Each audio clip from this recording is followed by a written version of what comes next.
नमस्कार।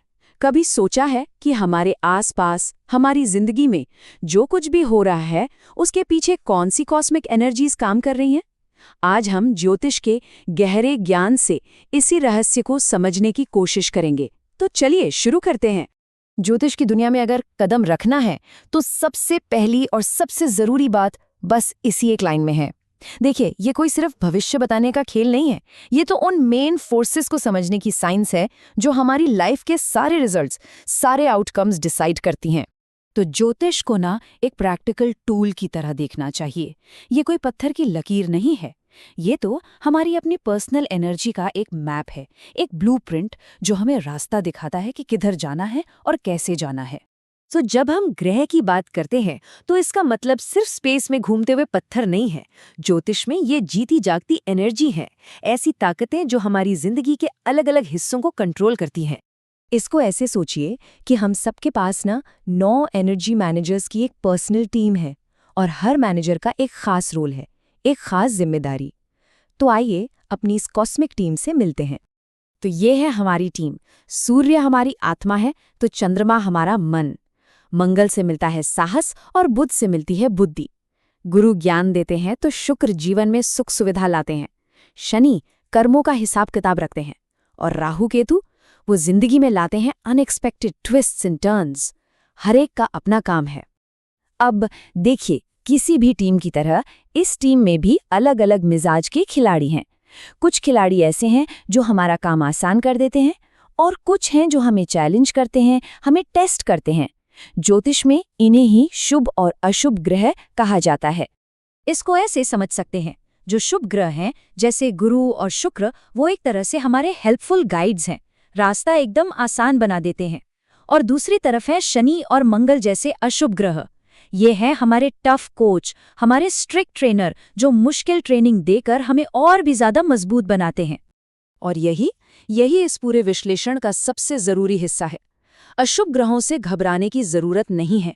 वो हमारी जिंदगी में चुनौतियां इसीलिए लाते हैं ताकि हम अपनी असली ताकत को पहचान सकें और पहले से कहीं ज्यादा मजबूत बनकर उभरें। अच्छा, एक और मजेदार बात, किसी भी ग्रह का असर हमेशा एक जैसा नहीं रहता। उसकी पावर या कह लें कि उसका मूड बदलता रहता है, और जैसे जैसे उसका मूड बदलता है वैसे वैसे उसके दिए हुए रिजल्ट्स भी बदलते हैं। जब कोई ग्रह उच्च का होता है तो समझ लीजिए कि वो अपने पीक पर है, एकदम सुपरचार्ज्ड मोड में। वो अपनी पूरी ताकत से काम करता है और बिना किसी रुकावट के बेस्ट रिजल्ट्स देता है। और वहीं जब कोई ग्रह नीच का होता है तो ये बिल्कुल लो बैटरी मोड जैसा है। ग्रह की एनर्जी कम हो जाती है, वो अपने अच्छे गुण दिखाने में स्ट्रगल करता है, जिससे होता ये है कि हमें चैलेंजिंग सिचुएशंस का सामना करना पड़ सकता है। अब आते हैं वक्री पर। वक्री का मतलब पीछे चलना नहीं होता। इसका सीधा सा मतलब है कि ग्रह की एनर्जी बाहर की बजाय अंदर की तरफ काम कर रही है। ये हमें एक मौका देती है कि हम रुकें, चीज़ों को दोबारा देखें और सोचें। तो चलिए अब टीम के कुछ खास खिलाड़ियों को थोड़ा करीब से जानते हैं, देखते हैं कि इनकी पावर असल जिंदगी में कैसे असर डालती है। सबसे पहले बात करते हैं शनि की। इन्हें कहते हैं द टास्क मास्टर। ये अनुशासन, कर्म और कड़ी मेहनत के ग्रह हैं। एक तरह से ये हमारे स्ट्रिक्ट टीचर हैं। देखिए, अगर हमारी कुंडली में शनि मजबूत हैं तो ये मेहनत के बाद एक स्टेबल और लॉन्ग लास्टिंग सक्सेस का वादा करते हैं। लेकिन अगर शनि कमजोर हों तो ऐसा लग सकता है कि जैसे हर काम में रुकावट आ रही है, देरी हो रही है, मानो एक ना खत्म होने वाला संघर्ष चल रहा हो। अब मिलते हैं शुक्र से।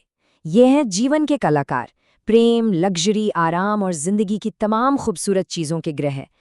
एक मजबूत शुक्र जिंदगी में खूबसूरती, प्यार और आकर्षण लेकर आता है।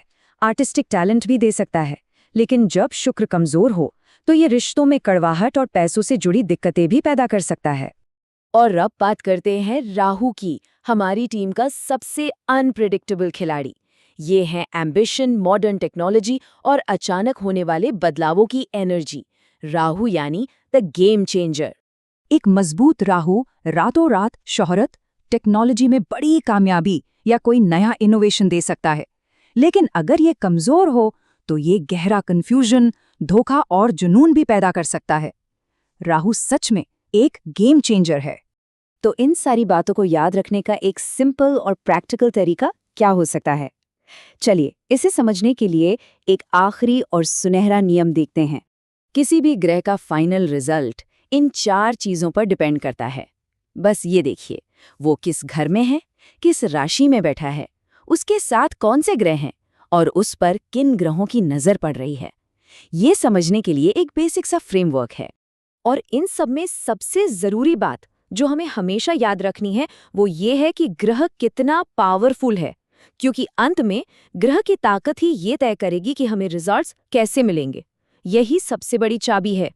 तो अब जब ये सब पता चल गया है तो सोचने वाली बात ये है कि आज हम अपनी कॉस्मिक टीम के किस खिलाड़ी से किस एनर्जी से कनेक्ट होना चाहेंगे।